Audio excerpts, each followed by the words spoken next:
Бәріңе сәлем. Бүгінгі видео Brawl Stars туралы болады. Яғни Brawl Stars жайлы 10 факт. Видеоны соңына дейін көріңдер. Видео қызықты болады. Лайк басып, арнаға тіркелуді ұмытпаңдар. Келесі қай ойын туралы видео шығарайын, комментарийге жазыңдар. Видеомызды бастаймыз.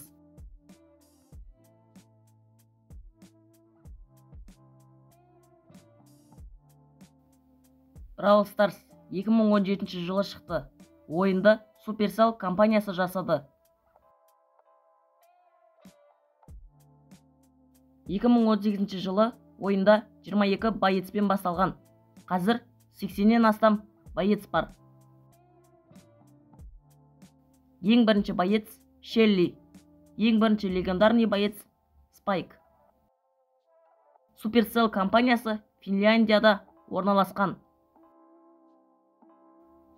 Ойын киберспорт турнирлерін өткізеді. Brawl Stars Championship. Brawl Stars'тың YouTube'та ресми каналы бар. Ойынның валюталары монета, гем, кредит.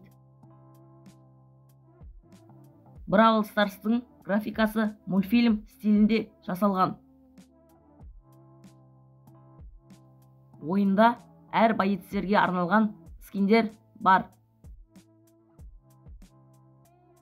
Brawl Stars Play Market'те 100 миллионнан астам рет жүктелген. Осымен біздің видеомыз аяқталды.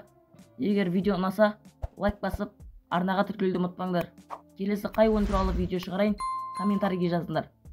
Сау болыңдар.